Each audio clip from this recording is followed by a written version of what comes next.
अस्सलामु अलैकुम वरहमतुल्लाहि वबरकातुहू। ग्रुप जा अज़ीज़ दोस्त भाइरो, छा हाल आहे? अल्लाह ताला खां दुआ है त अल्लाह ताला असांखे तव्हांखे ऐं सॼी मुसलमान उम्मत खे दुनिया ऐं आख़िरत जूं कामयाबियूं अता फ़रमाए।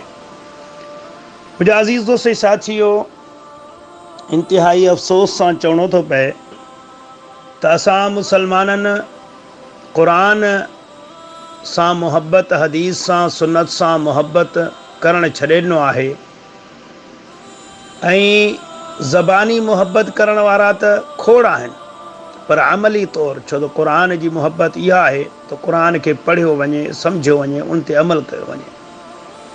सुन्नतनि जी बि मुहबत इहा आहे त उन्हनि खे पढ़ियो वञे, सम्झियो वञे, उन ते अमल कयो वञे। इहो न आहे त सिर्फ़ु पाण खे हले सुन्नत सॾाइण सां केरु सुनी थी सघे थो। त मुंहिंजा अज़ीज़ दोस्तो, अॼु जे मुसलमाननि जे क़ुरान ऐं हदीस खां दूरी जे वजह जे करे अहले बिदअत वारनि जो, पेट जे पुजारियुनि जो उन्हनि ते धड़ाधुम कब्ज़ो आहे। हींअर तव्हां ॾिसो था त 12 रबीउल अव्वल ते गली गली में तमाशो लॻो पियो आहे, गली गली में तमाशो लॻो पियो आहे। मस्जिदूं वीरान आहिनि, इबादत गाहूं वीरान आहिनि, दर्स गाहूं, इल्म जा मराकिज़ वीरान लॻा पिया आहिनि ऐं मुसलमाननि जा सीना क़ुरान खां वीरान लॻा पिया आहिनि, इल्म खां वीरान लॻा पिया आहिनि। घर, मुसलमाननि जा घर वीरान लॻा पिया आहिनि क़ुरान जे इल्म ऐं अमल खां, सुन्नतनि जे इल्म ऐं अमल खां। पर तंहिं हूंदे बि गली गली में नच नचा लॻी पई आहे त असां सुन्नत जा पैरोकार आहियूं ऐं असां जशन मल्हायूं वेठा।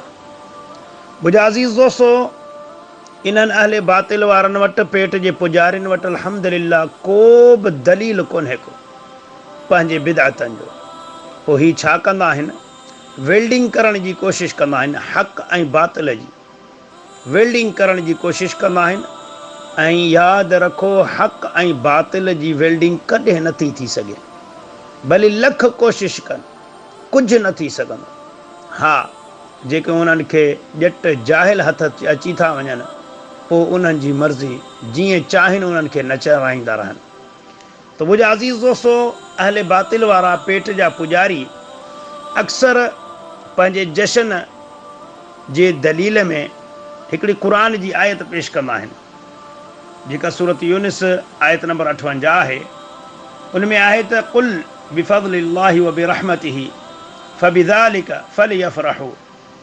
त हाणे इन में हू दलील था ॾियनि त ॾिसो, अल्लाह ताला चयो आहे त हे मुंहिंजा पैगम्बर अलैहिस्सलातु वस्सलाम, तूं माण्हुनि खे चओ त अल्लाह जी फज़ुल ऐं रहमत ते ख़ुशी कयो।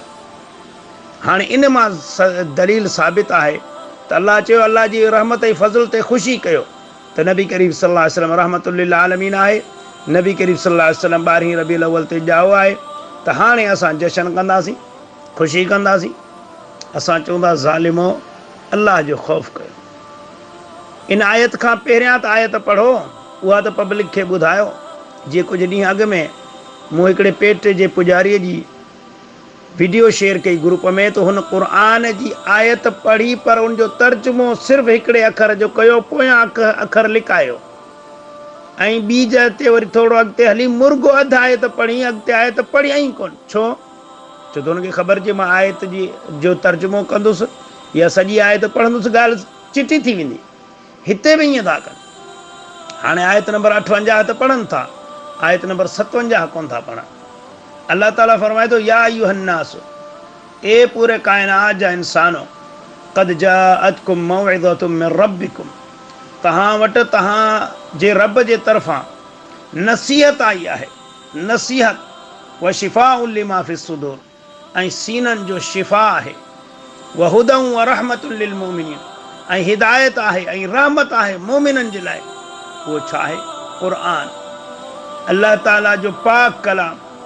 त अल्लाह ताला इन ॻाल्हि ते चए थो त हीउ मूं क़ुरान तव्हां ते नाज़िल कयो आहे। त हाणे इन ते ख़ुशि थियो त तव्हांखे हिदायत मिली वई, तव्हांखे सिधो रस्तो मिली वियो, तव्हां क़ुरान ऐं सुन्नत वारा थी वियो, तव्हां ख़ुशी इन ॻाल्हि जी कयो।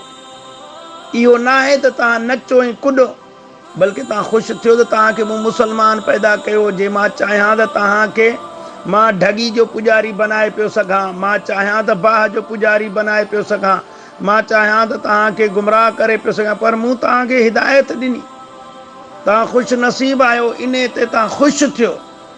ऐं ख़ुशि थियण मां मुराद छा आहे? हाणे हिते पहिरीं ॻाल्हि त हिते क़ुर जो ज़िक्र आहे। क़ुर में जेको हिदायत आहे उते बि लफ़्ज़ आहे त वहुदम व रहम, त हिदायत ऐं रहमत आहे लिल मोमिनीन, मोमिननि जे लाइ। त हाणे इहो कोन ॿुधाईंदा त हिते बि ज़िक्र आहे न रहमत जो, त पोइ क़ुर पढ़ो न, क़ुर सम्झो न, क़ुर खे तर्जुमे सां पढ़ो, क़ुर ते अमल कयो न। पहिरीं ॻाल्हि। ॿी ॻाल्हि इहा आहे त हिते जेको अलाह ख़ुशी जो चयो आहे, ख़ुशी मां छा मुराद आहे? नचण ऐं कुॾण, छेरूं ॿधी ऐं दोल वॼाए, छा इहो आहे ख़ुशी करणु? त हाणे अचो त ॾिसूं त नबी करीम सल्लल्लाहु अलैहि वसल्लम पंहिंजी पैदाइश जी ख़ुशी छा कई आहे? त हाणे मुंहिंजा अज़ीज़ दोस्तो, पहिरीं त हुन जेका आयत पढ़ियमि उते प्यारे पैगंबर अलैहिस्सलातु वस्सलाम जी पैदाइश जी ॻाल्हि ई कान्हे का। ठीकु आहे। हाणे ॿी हदीस आहे जेको सही मुस्लिम जी हदीस आहे, हदीस नंबर 2750, सही मुस्लिम हदीस नंबर 2750। उन में आहे त रसूलुल्लाह सल्लल्लाहु अलैहि वसल्लम खां जॾहिं सूमर जे ॾींहुं रोज़े रखण जे बारे में पुछा कयो, छो त रसूलुल्लाह सल्लल्लाहु अलैहि वसल्लम सूमर जे ॾींहुं रोज़ा रखंदा हुया। जॾहिं सुवाल थियो त या रसूलुल्लाह सल्लल्लाहु अलैहि वसल्लम तव्हां सूमर जे ॾींहुं रोज़ा छो था रखो, त नबी करीम सल्लल्लाहु अलैहि वसल्लम फरमायो त मां इन ॾींहुं पैदा थियोसि ऐं इन ॾींहुं मूं ते क़ुर नाज़िल थियो। सुभान अल्लाह। इहा आहे असुल ख़ुशी। ख़ुशी मां मुराद आहे अल्लाह जो शुक्र अदा करणु। ख़ुशी मां नचणु कुॾणु दोल वॼाइणु मुराद कोन्हे को। ख़ुशी मां मुराद आहे अल्लाह जो शुक्र अदा करणु। ऐं नबी करीम सल्लल्लाहु अलैहि वसल्लम अल्लाह जो शुक्र कीअं अदा कंदा हुआ? रोज़ो रखी अल्लाह जो शुक्र अदा कंदा हुआ त अल्लाह तुंहिंजा अहसान। हाणे साबित थियो त नबी करीम सल्लल्लाहु अलैहि वसल्लम सूमर जे ॾींहुं ॼाया हुया ऐं उन ॾींहुं क़ुर नाज़िल थियो ऐं नबी करीम सल्लल्लाहु अलैहि वसल्लम उन ॾींहुं शुक्र में, यानी ख़ुशी जेको आहे उहो शुक्र में रोज़ा रखंदा हुआ। ऐं ही पेट जा पुॼारी इन ॾींहुं सूमर जे ॾींहुं त मल्हाइनि ई कोन। ओ 12 रबीउल अव्वल जेको साबित ई कोन्हे को। इन ॾींहं ते सॼो ॾींहुं पेट सां दुश्मनी कयो, पेट खे ड्रम बनायो, बिरयानियूं, शरबतूं, हलवा, सोइयूं, बसि पोइ छिक छिका पेट सां दुश्मनी कयो वेठा आहिनि। रोज़ो रखो त ख़बर पए न भाऊ, रोज़ो रखो त नबी जी सुनत जी तव्हांखे ख़बर पए, तव्हां कहिड़ी सुनत पिया था मल्हायो। उन खां बाद में मां ॿी हदीस मोकिली आहे, मुस्नद अहमद जी हदीस आहे, हदीस नंबर 12183। उन में आहे त सैयदना अबू बकर सिद्दीक़ रज़ी अल्लाह तआला जो जॾहिं वफ़ात जो टाइम आयो, सैयदना अबू बकर सिद्दीक़ रज़ी अल्लाह तआला अम्मा आयशा रज़ी अल्लाह तआला अन्हा खां पुछा कई कि आयशा नबी करीम सल्लल्लाहु अलैहि वसल्लम कहिड़े ॾींहं ते वफ़ात थिया? त नबी अम्मा आयशा चयो त सूमर जे ॾींहं ते। त सैयदना अबू बकर सिद्दीक़ रज़ी अल्लाह तआला फरमाया अॼु बि सूमर जो ॾींहुं आहे ऐं मां सम्झां थो त मां बि अॼु वफ़ात करे वेंदुसि शाम ताईं।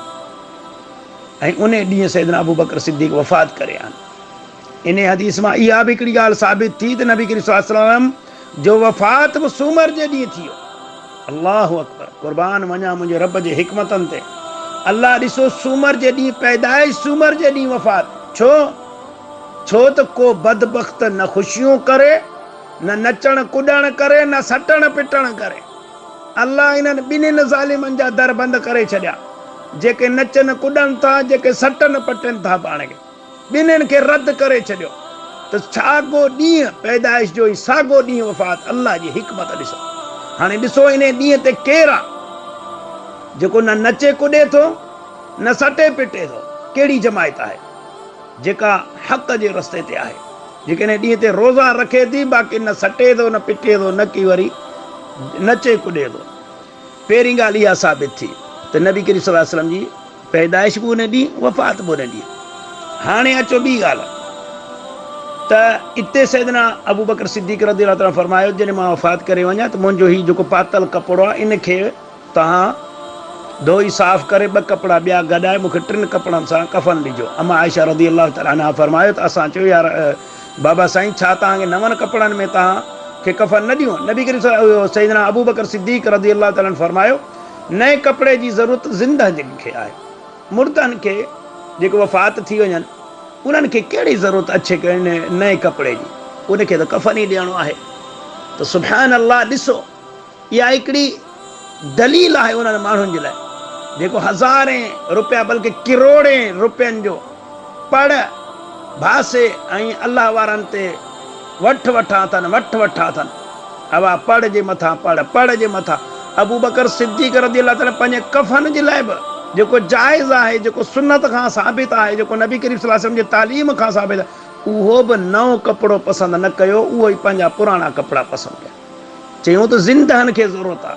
त असांजे लाइ इहो दर्स आहे जेको अलाह जे वलियनि ते भास अथनि, हज़ारे रुपयनि जा महांगा पढ़ था विझनि। इन्हनि खां पुछा कर, उहे ज़िंदा वीचारा मरनि वेठा बुख, ज़िंदहनि खे पाइण लाइ कपिड़ो कोन्हे को, तव्हां अलाह वारनि जी मोहबत जो बहानो करे किरोड़े रुपया ज़ाया था कयो।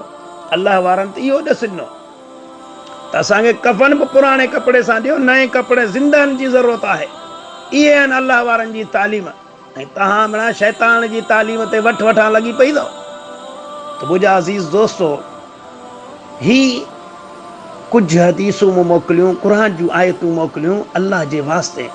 सम्झो ऐं नबी करीम सल्लल्लाहु अलैहि वसल्लम जे सुन्नतनि ते अमल कयो। इन्हनि ज़ालिमनि जे लश्करनि में, इन्हनि जे टोले में न गॾिजो, पाण बि बचो, पंहिंजनि बचनि खे बि बचायो। अल्हम्दुलिल्लाह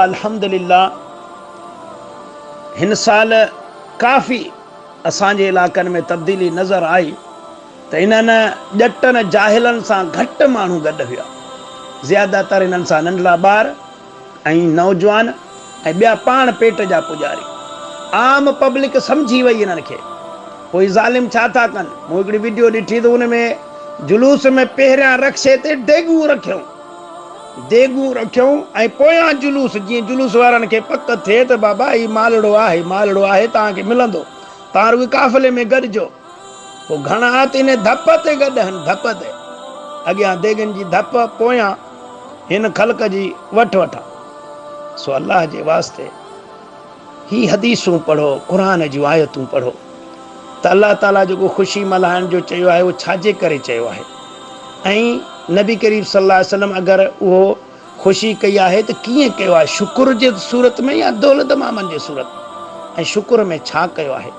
ऐं इहे दलीलूं आहिनि त नबी करीम सल्लल्लाहु अलैहि वसल्लम जी पैदाइश जो ॾिहाड़ो बि साॻियो, वफ़ात जो बि ॾिहाड़ो साॻियो आहे। ऐं अलाह इन लाइ कयो आहे त नचण कुॾण ऐं सटण पिटण वारनि जा रस्ता बंदि थियनि।